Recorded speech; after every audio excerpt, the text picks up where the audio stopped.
Pernah nggak sih mikirin hal yang kayaknya sepele gitu, terus-terusan?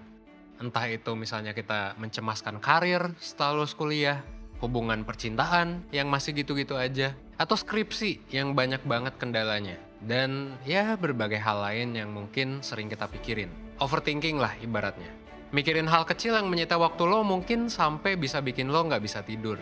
Kadang makin dipikirin malah makin cemas. Akhirnya kita larut mencemaskan hal-hal yang kesannya sepele yang memang mungkin belum tentu terjadi juga gitu. Sebenarnya wajar banget di awal usia produktif untuk memikirkan soal masa depan. Tapi kita harus bisa ngontrol pikiran kita biar kita nggak overthinking. Apalagi kalau misalnya sampai ngeganggu tidur, ngeganggu aktivitas, ngeganggu kerjaan, ngeganggu kampus. Nah ini jadi nggak produktif. Well, berdasarkan pengalaman gue menangani klien konsultasi sebagai mentor di 1%, sebenarnya cukup banyak klien yang mengalami hal ini. Dan gue rasa orang di luar sana juga banyak yang mengalaminya. Nah, video ini bakal ngasih tahu ya, gimana caranya supaya kita bisa mengendalikan pikiran kita, supaya kita nggak overthinking gitu. So, lo tonton video ini sampai habis, biar lo bisa dapet keseluruhan insight-nya.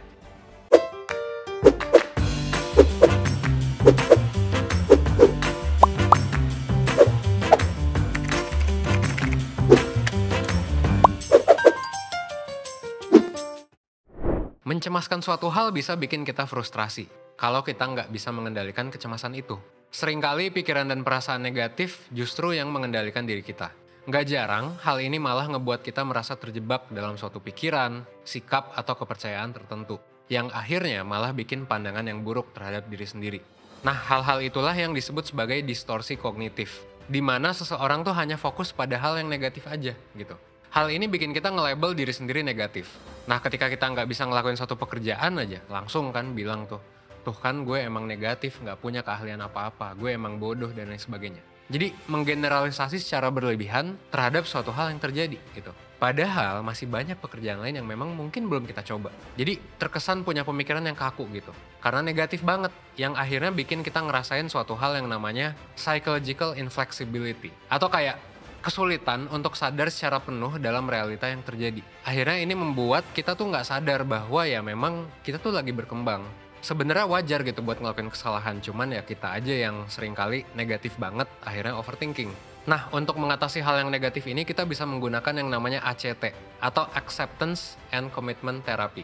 ACT ini bisa menumbuhkan psychological flexibility seseorang.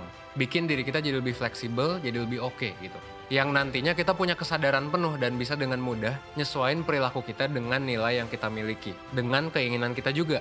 Tempo hari juga ada beberapa video 1% yang ngebahas soal ACT ini, soal ACT. Dan kali ini gue memang bakal ngebahas salah satu proses untuk mengatasi psychological inflexibility. Namanya adalah cognitive diffusion. Teknik ini bakal ngebantu lo untuk mengubah gimana cara berinteraksi dengan pikiran lo sendiri dengan mengurangi pikiran negatif yang sama sekali nggak ngebantu kita. Ibaratnya ya gimana caranya untuk ngurangin negative thoughts supaya ya nanti kita nggak overthinking terhadap hal-hal negatif itu. Teknik ini juga sangat berguna buat mengatasi kecemasan yang ditimbulkan dari overthinking. Nah, pertanyaannya adalah kenapa sih pakai teknik cognitive diffusion ini? Nah, teknik ini tuh bertujuan untuk kita supaya kita lebih sadar sama diri kita dan menemukan pikiran negatif kita. Jadi pikiran kita tuh jauh lebih positif. Akhirnya pikiran kita nggak menjadi penghalang ketika kita lagi pengen kerja, pengen menjalani hidup, pengen mencapai tujuan, dan lain sebagainya. Gitu ya, bahkan sampai ketika kita pengen misalnya ngedeketin gebetan, ya itu kan salah satu cara ya buat mencapai tujuan kita. Nah, gimana caranya biar kita jadi lebih positif? Terus gimana cara menerapkannya? Well, pertama adalah dengan tidak meladeni pikiran-pikiran tersebut, tapi cukup dilihat aja, cukup diakui aja. Atau bahasa kerennya mindfulness lah, intinya gimana caranya buat menerima dan menyadari gitu. Karena nggak semua pikiran memang harus kita ladenin, nggak semua pikiran harus kita tanggapi. Nah, hal ini mirip dengan pembahasan di video sebelumnya, tentang gimana caranya supaya nggak selalu larut sama suara-suara berisik dari pikiran negatif. Kemarin tuh gue bahasnya lewat metafora bus driver gitu. Nah, jadi yang pertama adalah nggak usah diladenin, cukup diliatin aja. Oh, gue lagi mikir ini, ya udah nggak apa-apa.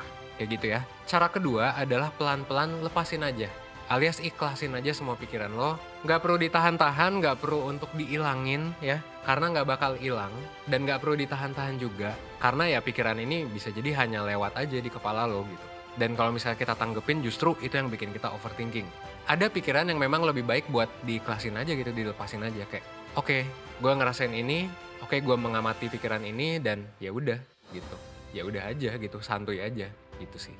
Nah, kalau misalnya lo udah berhasil melakukan teknik tadi, sebenarnya lo udah mulai memahami proses berpikir lo. Ketika lo udah memahaminya, nah maka step ketiga adalah lo bisa mulai membingkai ulang pikiran lo menjadi lebih positif gitu. Dan ini bisa jadi lebih mudah daripada sebelumnya. Mulai dari mengakui bahwa itu hanyalah pikiran yang sebenarnya ya udah nggak usah ditanggepin gitu kan. Ya cukup lewat aja, selewat aja dan kita ikhlasin gitu. Dan perlahan-lahan kita memang bisa belajar buat ngelihat dari berbagai macam perspektif gitu sih. Jadi pikiran negatif tuh wajar ya teman-teman. Dan ya udah ikhlasin aja. Setelah itu ya kita bisa fokus ke pemikiran positif.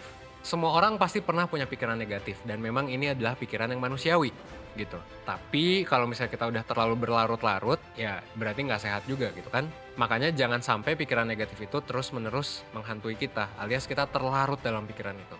Gak semua pikiran perlu kita tahan, gak semua pikiran perlu kita ilangin, dan ya udah akui aja bahwa pikiran itu adalah hal yang benar gitu. Dan ya udah ikhlasin aja gitu. Dan fokus ke perilaku abis itu.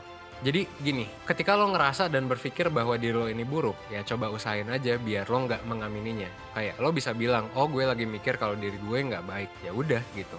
Habis itu diikhlasin. Gak perlu diamini dengan gue emang orang yang nggak baik, gue emang goblok, gue emang bodoh. Nah kayak gitu kan, itu berarti diamini ya, ditanggepin. Sebenarnya nggak perlu, cukup diamati aja. Oh gue lagi mikir kayak gini, oh ya udah. Nah, kerasa nggak bedanya? Mungkin lo nanti bisa komen ya di comment section kalau misalnya lo ngerasa masih bingung gitu. Nanti gue bakal balesin pertanyaan-pertanyaan yang menurut gue menarik. Nah, setelah itu, setelah lo sadar ya bahwa oh cukup diamati doang, gak perlu diamini, gak perlu diilangin juga, lo bisa ngelakuin hal-hal positif yang mungkin sempat tertunda ketika lo mikirin hal negatif. Jadi apa nih hal-hal yang tertunda yang gak lo lakuin karena lo banyak mikir? Coba deh balik lagi buat fokus untuk ngelakuin hal-hal yang positif. Biar lo tetap bisa ngambil aksi buat mencapai tujuan lo gitu. Pikiran lo itu nggak mendikte perilaku lo. Ibaratnya gini, kita mau mikir apapun ya kita bisa milih kan. Kita bisa milih mau berdiri, mau duduk, mau tidur, mau ke kamar mandi, mau kerja gitu. Pikiran lo ya adalah pikiran lo. Lo selalu punya kendali, inget buat mendikte gimana lo menginterpretasikan pikiran lo dan menjadikannya sebagai sebuah perilaku gitu.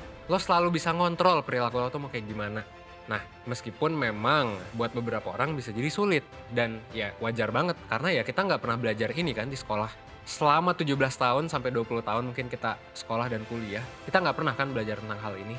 Well, ya itu juga alasan kenapa memang ya gue dan tim membuat 1% gitu. Supaya apa? Ya karena kita adalah life school, kita pengen ngajarin nih hal-hal penting yang memang ya penting buat hidup lo supaya lo bisa hidup seutuhnya. Yang mungkin ini nggak pernah kita pelajari di sekolah maupun di rumah gitu. Dan akan sangat membantu memang kalau lo bisa ya belajar dari 1%. Dan kalau menurut gue, kalau misalnya lo memang merasa kesulitan, ya saran gue sih lo ikut aja konsultasi bareng mentor yang udah punya pengetahuan tentang teknik ini. Biar lo bisa mempraktekannya di kehidupan lo juga gitu. Nanti mentor bakalan dengerin cerita lo ya. Jadi banyak mentor terbaik 1% yang punya pengetahuan tentang teknik ini udah dilatih juga. Dan ini sering banget dipakai dalam mengatasi berbagai masalah para klien.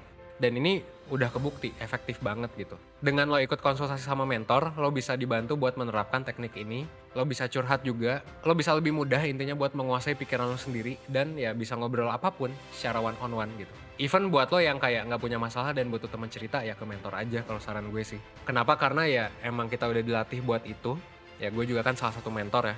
Dan memang kita juga bakal ngasih berbagai benefit lain. Contohnya apa? Misal, di awal sesi lo bakal dapet psikotes. Supaya nanti memang lo bisa tahu kepribadian lo kayak gimana, tingkat stres lo kayak gimana, dan juga kalau lo bingung sama karir, ya minat karir lo kayak gimana gitu. Karena ada beberapa psikotes yang memang wajib buat lo untuk isi.